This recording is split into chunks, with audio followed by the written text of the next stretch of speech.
The Clippers almost mistakenly traded Paul George to the New York Knicks.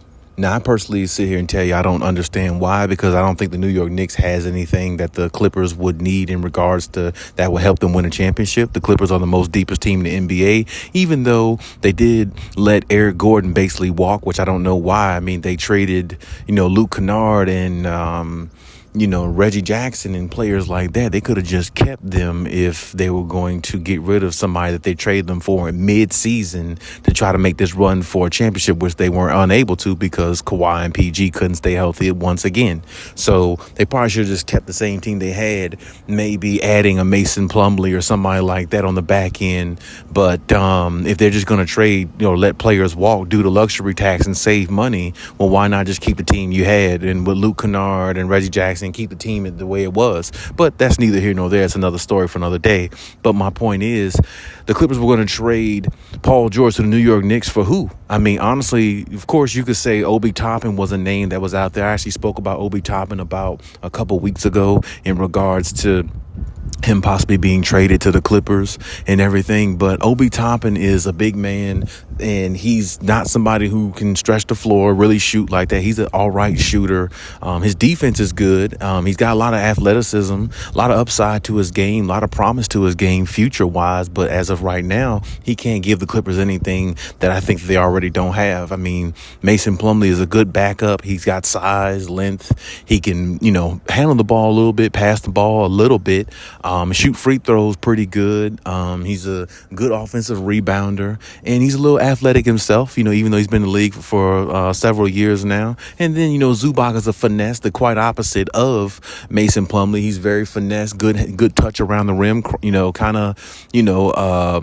good sensibility around the rim, good footwork, things like that, knock down free throws, so they really have, between those two players, if you combine them together, they have somewhat of an Obi Toppin, just without all the athleticism that he has, which it really doesn't matter because athleticism don't win you championship. It just basically, is a highlight on SportsCenter most of the time. And that's different from winning a championship. But either way, as I said before, I don't really think the Knicks have nothing to offer the Clippers. So I don't even know why the Clippers were even considering trading for anybody on the Knicks, unless maybe it was like a Jalen Brunson or somebody like that. But I don't think Jalen Brunson and Julius Randle combined is Paul George. And I don't think they're Paul George now. I'm not talking about Paul George back in Indiana. They're not equivalent to Paul George today, if you ask me, my personal opinion. Even though Paul George is kind of injury prone and all those things, he's still a better player than both of them. So my point is, who on the Knicks would they have even made a consideration for unless it was a 3-team trade type deal, which I think there was a proposal out there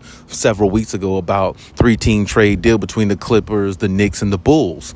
So unless it was something of that nature where they could have really benefited, I don't really see the point of actually sending Paul George to the Knicks, giving them a superstar caliber type player when you get back a bunch of pieces and a bunch of future picks that nobody's going to want unless you add a package deal with that, like a Terrence Mann or somebody, and try to make a deal with another team. So unless a 3-team deal was on the table and it was ready for the taking and the Clippers could have benefited the most off it, that's the only way. But I don't really see any benefits they would have got out of the situation based upon what was given and what was put out there. The reports that were put out there was, several names. Like I said, Obi Toppin, you had Julius Randle's name thrown in there. Those type players to me aren't on the level of a Paul George. And I know you may not like Paul George. I'm not the biggest Paul George fan in the world. I don't dislike Paul George. I mean, I like his game. I love how smooth his game is. He's, very crafty, how he scores and stuff like that. And he can surprise you and still elevate a little bit,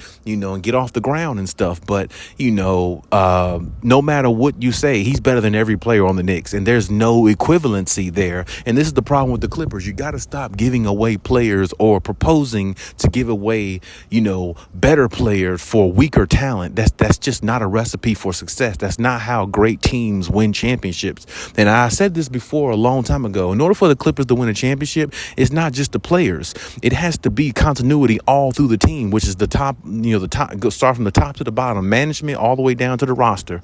The management has to make good decisions. The management has to make decisions, work. You know what I'm saying? They basically have to go out there and find a fit for this team, not just players. You got to go out there and find a fit. And this is the problem with the Clippers throughout the years. They got to find players that really actually fit. They can't just go out there and plug players in and plug pieces in and just say, oh, we're good enough because we got so much depth and so much talent. We'll find a way to win. But that seems to backfire on you because you're trying to take the easy way out because you have a lot of talent, you have a lot of depth, but they're not gelling. They're not playing the way they're supposed to in regards to, putting all the pieces together because of injuries, for one. And number two, of the fact that you're just trying to plug guys in here and there. And Ty Lue sometimes gets overwhelmed with all the talent that he does have on his team, which is the reason why I think the Clippers are trying to lessen some of that depth so they won't have guys complaining on the bench. Hey, I want more playing time, such and such, this and that. But that's the thing. That's a good problem to have. You got to try to find a way to neutralize that and get everybody on the same page so you can push for a better outcome, which is a championship. And as I said before, trading players away, you got to know what you're trading for. You got to get value back in return, and you can't miss on it because you're in the midst of possibly winning a championship with the team that you have currently. And if you don't make the right decisions, or let's say you try to, add a player to the team who really doesn't fit, it can throw off the whole chemistry with this team. And trading away Paul George to a team like the Knicks, I just don't see what value you're going to get back in regards to like star player. I mean, Jalen Brunson is good, but Jalen Brunson isn't as good as Paul George. I mean, he can't play defense the same way. He isn't as tall. He can't score the way Paul George can. And he doesn't, he doesn't have a presence on both ends of the floor the way PG has. You see what I'm saying? So if you're going to trade PG, it's going to have to be somebody like Damian Lillard or somebody like that, or somebody of that caliber. I mean, hell, bare minimum, give me like Jeremy Grant on the Portland Trailblazers, which I know that's impossible to trade for him because he just got there. But I'm just saying, give me somebody like him with, maybe hypothetically, you give me somebody else on the team, like Shaden Sharp or somebody like him with 2 picks or something like that. Okay, well, that might not be quite equivalent, but that is, some equivalency back because Jeremy Grant can, this is just hypothetical, but Jeremy Grant can give you defense. He can knock down 17-footer. He's very lengthy. He's very bothersome on the defensive end, even when he doesn't make big plays on the defensive end.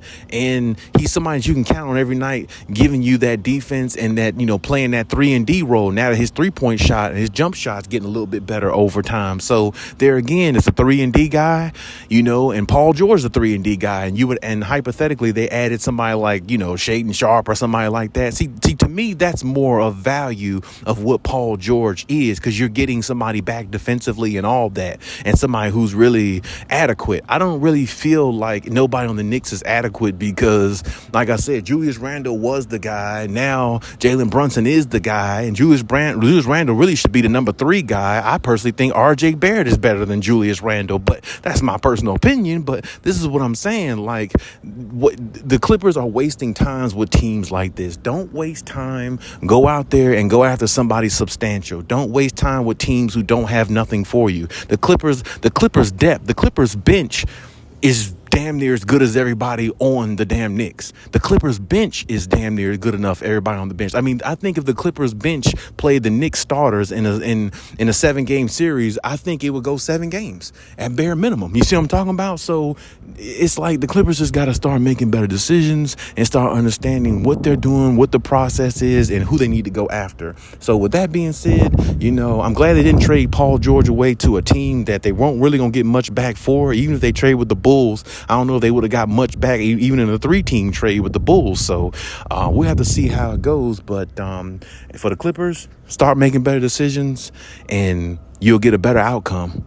But hey, leave any comments in the comment section. Let me know what you think and we'll talk about it.